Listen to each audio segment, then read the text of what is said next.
Hello, and welcome to Virtual Investor Conferences. My name is Matt Lateplo, and on behalf of OTC Markets, we're very pleased you have joined us for our next presentation from BankFirst Capital Corporation, a registered bank holding company based in Columbus, Mississippi. Please note you can submit questions in the box to the left of the slides. You can also view a company's availability for one-on-one meetings through the Schedule Meetings tab found on the conference platform. At this point, I'm very pleased to welcome Moke Griffin of BankFirst Capital Corporation, which trades on the OTCQX Best Market under the symbol BFCC. Welcome, Moke. Thank you for that, Matt, introduction. Hello, everyone, and thank you for taking time out of your busy day to join the BankFirst Capital Corp presentation today. We'll jump right in. As Matt mentioned, BankFirst Capital Corporation are headquartered in Columbus, Mississippi. We have $2.7 billion in assets, loans of $1.7 billion, deposits of $2.2 billion, tangible equity of just over $90 million, with inside ownership of 28%. You can see the breakdown on the pie chart on the bottom left-hand corner. About 40% of our loans in the state of Alabama, with about 60% in Mississippi. And on the deposit side, 42% of the deposits in Alabama and 58% in Mississippi. On the right side of this first slide, number 3, you'll see that we, pretty good coverage in the state of Mississippi. We've expanded over to North Alabama with several acquisitions over the last few years, as well as a couple of new loan production offices in Birmingham and Huntsville.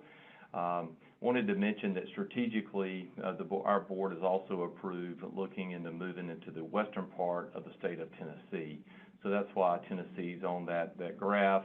We have 44 branches currently with 4 loan production offices, and kind of our market area would be the state of Mississippi and Alabama, as well as western Tennessee. Next is a nice recap of kind of our market expansion. The bank was founded June 1st, 1888, about 30 minutes south of Columbus in a town called Macon, Mississippi. Did not expand outside of that county until the mid-90s. And from the mid-90s up until 2015, most of our growth was done de novo. Worked out pretty well for the bank. We did start to blend in acquisitions from 2015 through 2023. As you can see, we've had several. Had 5 or 6 whole bank acquisitions, as well as the acquisition of a mortgage company to go along with the 5 or 6 different LPOs during that same time frame. Slide number 5, you'll see a total assets graph from the period of 2014 through midpoint of 2023. The bank had grown its assets from about $750 million assets to $2,660,000 at June 30th. Net income obviously grew with that growth in assets from about $5.6 million up to just under $27 million during that same time frame. And earnings per share from $1.74 up to $4.96. And in the bottom right-hand corner, you can see some of the acquisitions during that time frame that we have done, or all of the acquisitions we've done during that period of time. Next, on slide 6, you can see our ROA in the top left-hand corner, as well as the ROA TCE in the top right-hand corner. We're going to talk a little bit later in the deck about our capital stack and how that ROA TCE, is up over 30%. Non-interest income as a percentage of operating revenue in the bottom left-hand corner, and the efficiency ratio at midpoint 2023 stood at 69.3. Good news is I looked a few minutes ago at the end of August, and that's back normalized more, just over 65%. Looks a lot more like 2022. Next, on slide 7, you'll see the net interest margin with loan yields up top. We ended June 30th with loan yields at 5.44%. Our net interest margin had contracted from 420 down to 380 as of June 30th. Obviously, the yield on securities was up over that period of time to 2.64, and our cost of funds stood at 1.03. One thing on our acquisitions I did want to mention here is that we've worked hard over the last 5, 6, 7 years on building our core deposit franchise, and I do think that has really paid off, since the Federal Reserve started raising rates almost 18 months ago. So you'll see we actually ended the year at 28 basis points on our cost of funds. That did go up to 69 basis points at the end of the first quarter and stood at 1.03 at the end of the second quarter of 2023.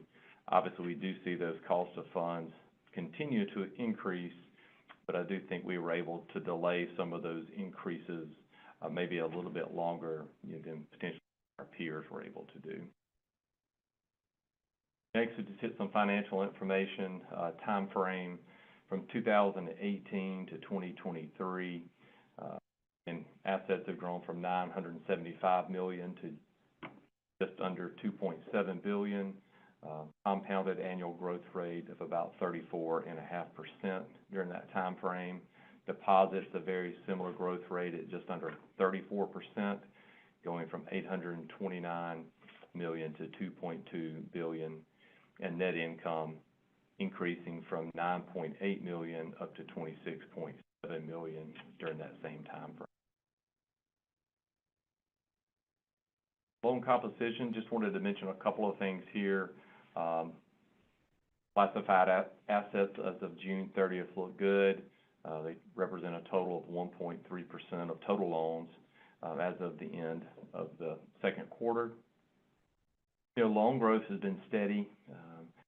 We've continued through our acquisitions and through some organic loan growth to be happy with where we are, midpoint of 2023.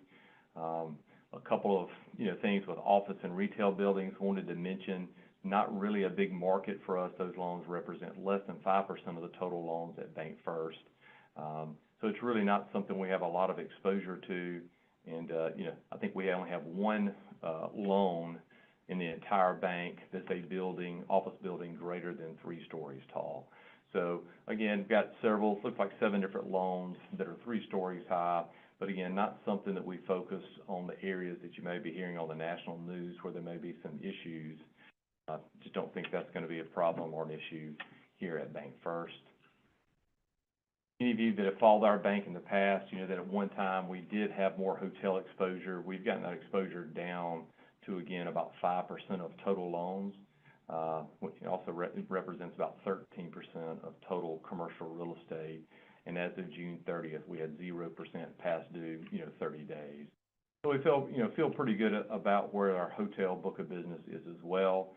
Again, just wanted to mention office and retail buildings with all the questions that are out there nationally, and wanted to mention hotels. Just that is something that some of you followed us in the past, you knew we had a larger exposure to at one time.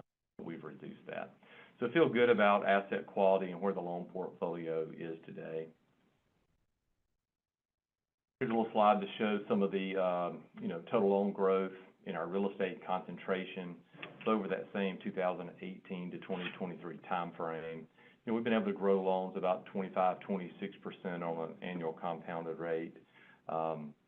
Commercial real estate concentrations on the right of the slide, you can see we've been working those down over the last few years. At this point, construction and development loans represent about 45% of risk-based capital, and total CRE loans represent 221%.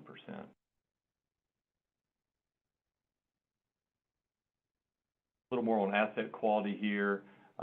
Back to 2018, again, I believe we were about $950 million in assets, $975 at that time. Our classified assets were about $19 million. With all the asset growth we've had, those classified assets has remained pretty level, even though the bank has basically tripled in size. So as of June 30th, that stood at $22 million classified assets. Net charge-offs still look good, running about 20 basis points on an annualized basis there. You'll see for the last few years. Had a couple of relationships in 21 and 22, a larger charge-offs for a couple of things that struggled through the pandemic and on the backside of COVID. But at the end of the day, we had very little, charge-offs related to that in the big picture. Non-performing assets, you can see on the far right, as of June 30th, represented 0.66% of loans.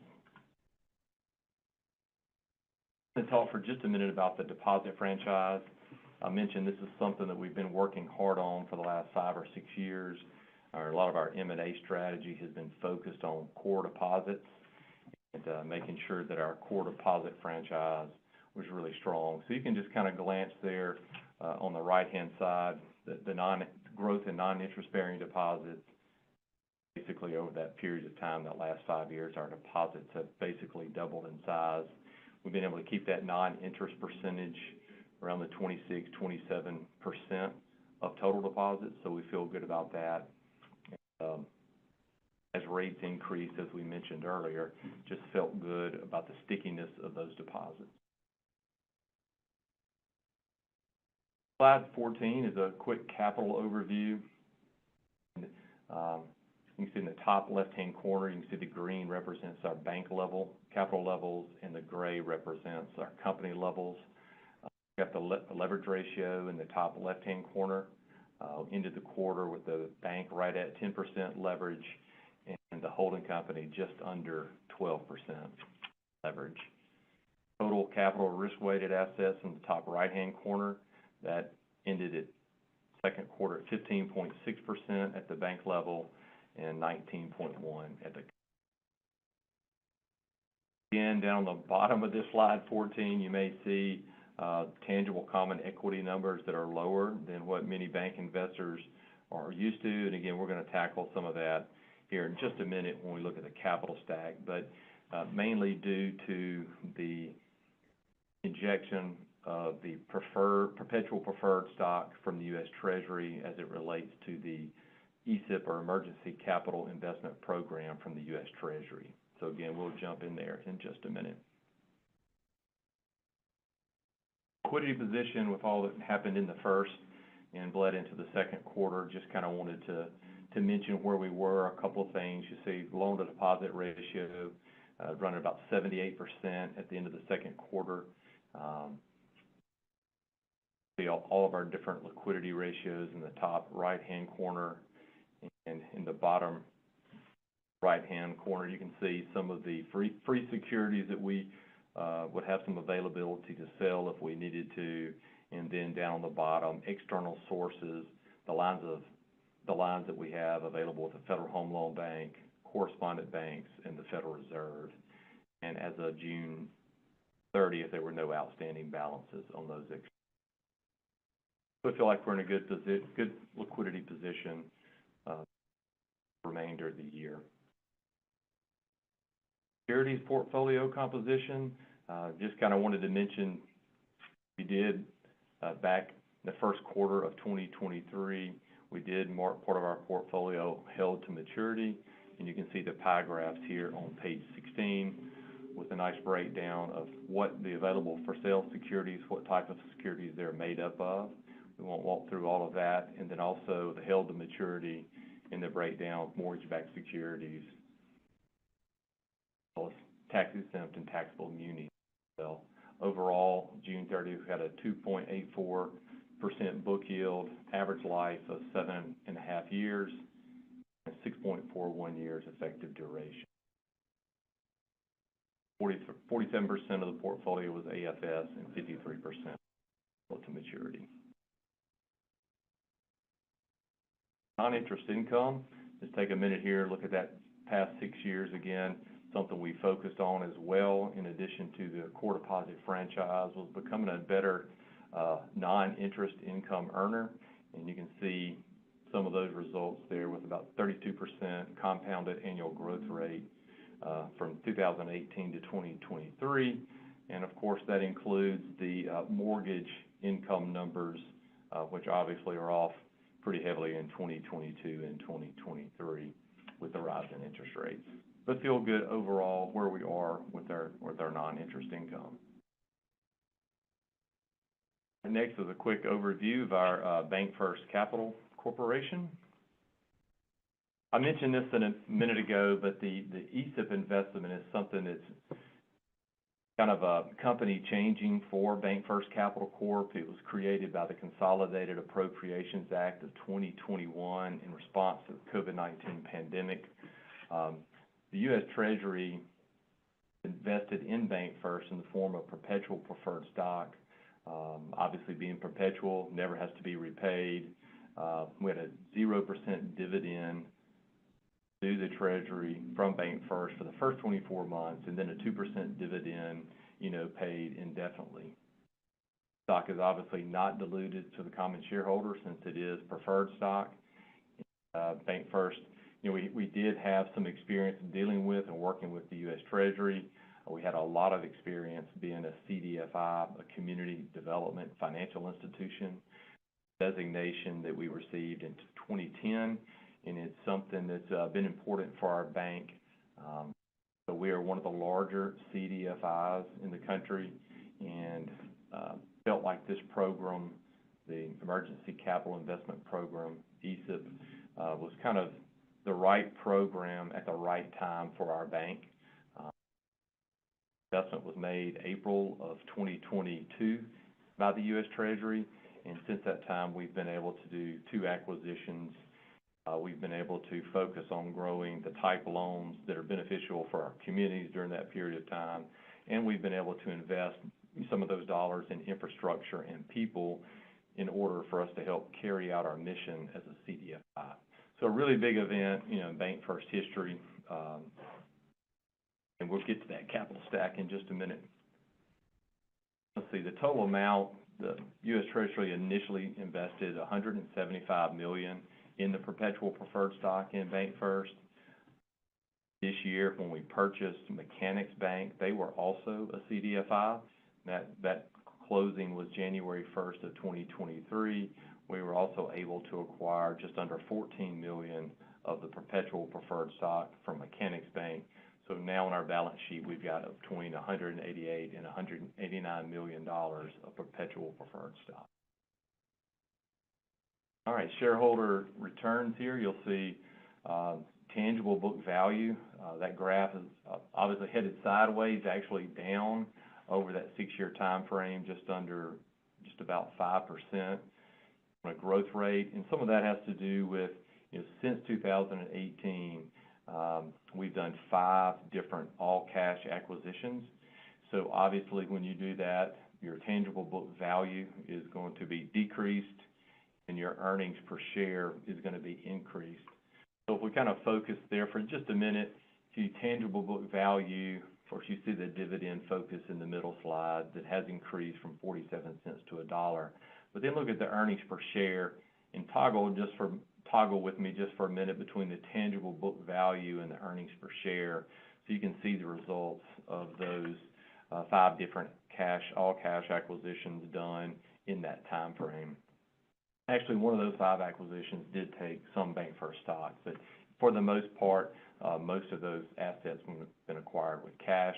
So you can see the increase in earnings per share from $2.50 a share to forecasting out about $4.96 a share for 2023. Tangible book down 5% over that period of time on a growth rate, and earnings per share up about 19% compounded growth rate over that period of time. On the far right, let's calculate the book value excluding the AOCI for you. All right, next, this is a slide I've mentioned.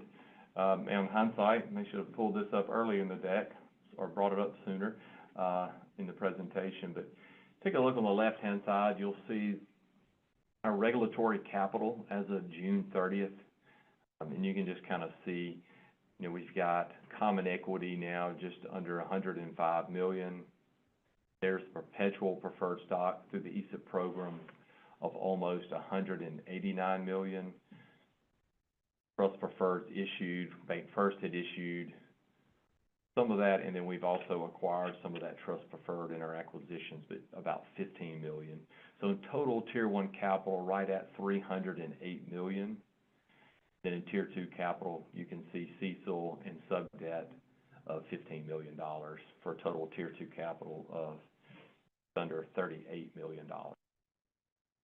The capital highlights on the right, I've touched on some of this a few minutes ago, but you'll see there's the 175 and the almost $14 million in ECIP,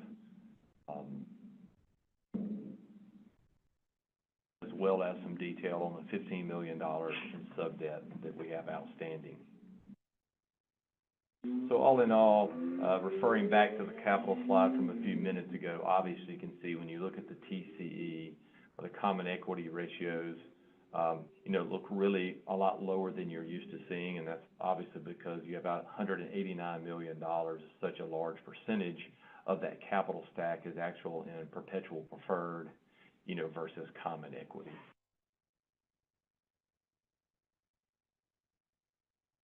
All right. Next, just got some information here. August the 30th price was at $32.48. We've got just under 5.4 million shares outstanding. Market cap on that day stood at about 175 million. That would be price of tangible book of just under two times. And again, when you're looking at tangible book, we're just focused on that common equity number, and obviously does not include the preferred stock in the ESIP program in that calculation. Trading 12 PE stood on that date at 6.55 times trailing 12 earnings. Dividend yield was 2.62%, and total assets, as mentioned earlier, is 2.7. Strategic vision, just want to talk for just a minute about that and where we see BankFirst Capital Corp going, in the future. Had a similar slide early on in the deck. This needs to be expanded a little bit, but basically, again, the state of Mississippi, the state of Alabama, and kind of the western half of Tennessee. Doesn't look like we've got all the banks headquartered in Tennessee with green dots on here, but just as a quick visual, it's a lot of opportunity for M&A that we see in the coming years. These green dots are all banks with headquarters, within that footprint, basically of Mississippi and Alabama. And so just a lot of opportunities. I think we've been fortunate over the last few years. We worked really hard on our acquisitions. Kind of our goal was to become an acquirer of choice. And I think we've been fortunate in that we feel that's the position that we're in now. We really go the extra mile when we do an acquisition, of working with those banks and trying to maintain as many employees as we can. As our bank has grown, we've really needed many of the people, especially the back office and support people. We always keep the frontline people that are customer facing and those that are working with the bank customers. We always keep them on board, but we've also been able to keep on a lot of their back office and operations people as well, because we needed the help to take on their assets. We've needed help. So it's really worked out well. We try to take a long-term approach at these acquisitions. We're not trying to get the cost saves necessarily as quickly as possible. It's more long-term investment oriented. What's the best thing for the community? What's the best thing for the customers? And what's the best thing for the bank over the long haul? So I think taking that longer-term approach, again, has kind of put us on that list of maybe one of the acquirers of choice of, banks maybe under 500 million in assets. Again, there's nothing magic about that number, but just looking at the banks that we've acquired, they've all been under that number. And so anyway, I feel like we're in a good position there. Just think with all of the macro things that are going on for all of us, but technology investments, family dynamics sometimes, market dynamics, what's going on with interest rates, surviving the pandemic, the investments that need to be made in technology and people for all of us to keep up with the larger banks. Actually, I think presents a pretty good opportunity for BankFirst moving forward, to continue to grow through acquisition, and also to continue to grow, organically like we've always done. All right, here's just another quick glance at our locations, and where we are throughout the state of Mississippi and Alabama.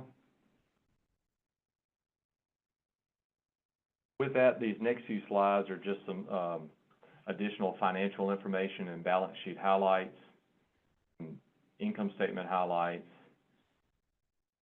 the information regarding the tangible book value, including the AOCI. And with that, that concludes my presentation on BankFirst Capital Corporation. We'd love to hear from anyone who's watched the presentation today. Look forward to any questions or comments you may have. Thank you again for your time, and hope you have a great day.